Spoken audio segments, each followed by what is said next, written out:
went from one end of the year to the next. It was almost like they didn't exist, or they existed in another world, and of course they did exist in another world. I just want you boys to see what you're fighting for, that's all.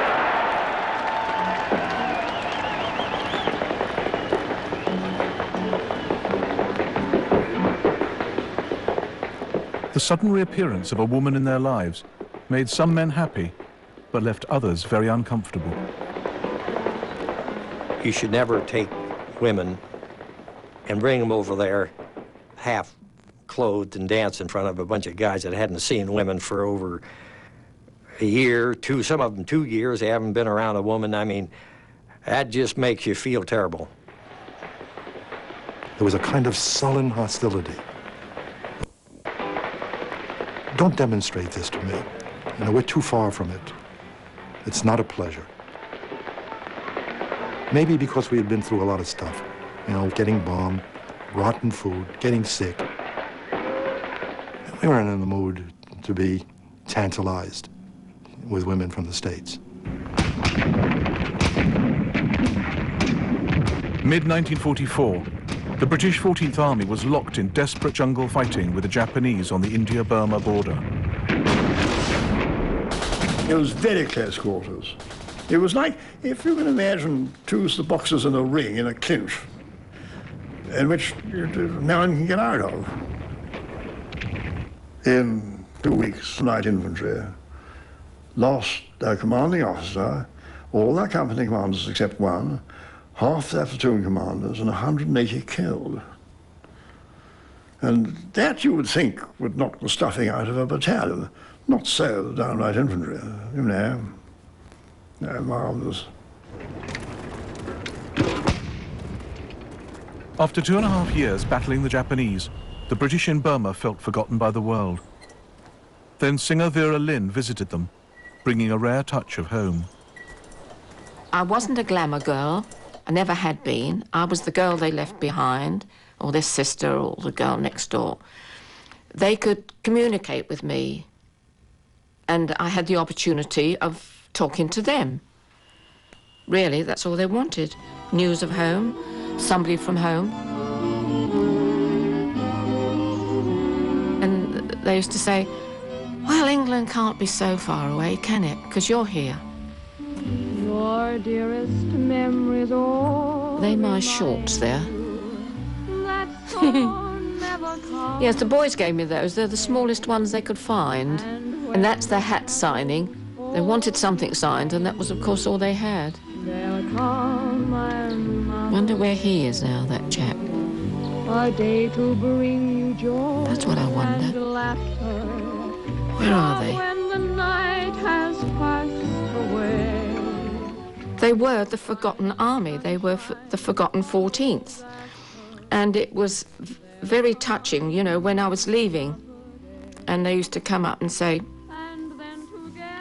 when you get home, will you tell them about us? Because they have forgotten that we are here. Shadows will vanish, true love will vanish, all life's misunderstanding. The world will glow with golden glory.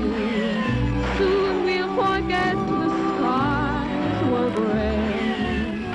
And like a lovely fairy story, there'll come another day.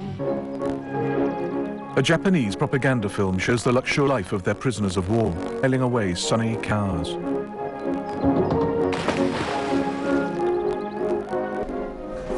They dined on grilled steak and beer. The medical facilities were superb. Conjugal visits from the women's camps were positively encouraged.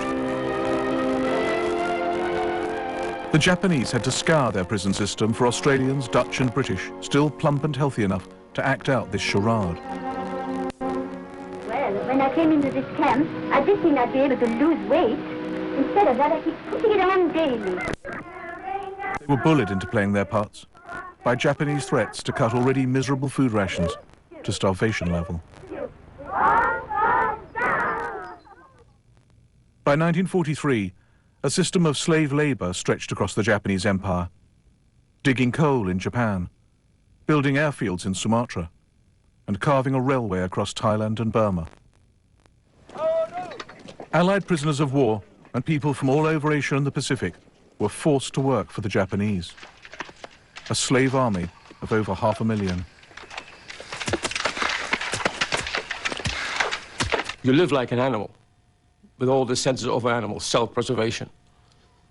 You're marching along, you see something on the ground that is edible, you look around, you pick it up, because if you don't, somebody else might.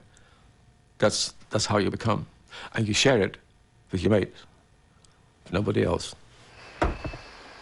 Work ruled their lives, work broke their backs. Fred Seeker has painted scenes etched in his memory, like driving piles for bridge supports on the Burma Railway. The piling machine was us. The Japanese chap on the riverside, he counted the rhythm at which we had to pull and let go, pull and let go. Ichi, ni, san, si. 1, 2, 3, 4. And on the fourth, you let go. Ichi, ni, san, si. We did this all day long. It was agony. That night, you slump onto your bamboo slats, and at 5 o'clock in the morning, you do the same thing again. And again. And again.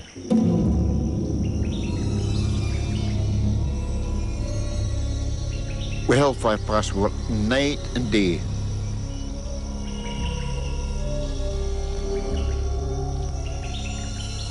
I think it was some of the Aussies actually that named it Hellfire Pass because it was pure hell. It really was. Bloody hell.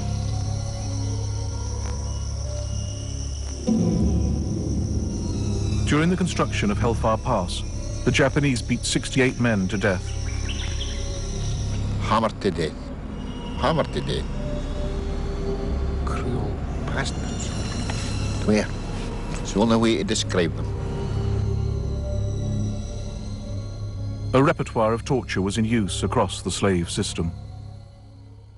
They took a stripped piece of bamboo and they put it in water, which soaks it, and they tied it around my testicles. And they put me out in the sun and let the bamboo start to shrink as it started to squeeze my testicles.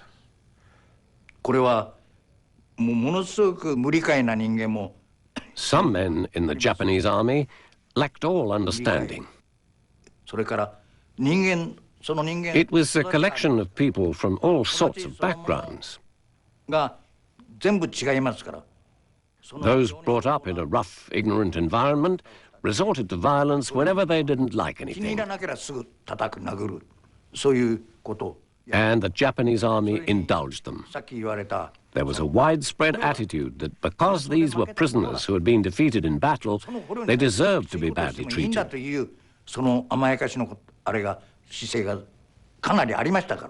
We were captives. We weren't prisoners of war. They treated us and told us we were dishonourable, and therefore we were despicable. We were non-persons. They weren't the only ones.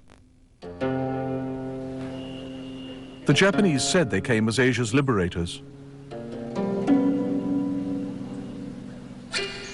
Lured by promises of good wages and conditions, 200,000 Asian men, women and children were sent to work on the Burma Railway.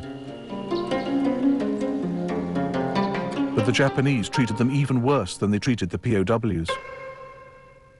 And their death rate was over twice as high. Life was terrible. We were under their rule. Very, very ruthless. No, I think that word sympathy is not in the dictionary. There's no pity on sick people or weak people. The Japanese withheld Red Cross parcels, medicine and nutritious food. The men got sicker, with rotting ulcers and dysentery. But the Japanese had deadlines. The railway regiment was based near our camp. Every evening they sent over a messenger, telling us how many workers they needed the next day. If they needed 300 workers and we only had 270 fit enough to work, what choice did we have? We could never tell them that. So we got together however many they wanted, including some in the mildly ill category, and sent them off.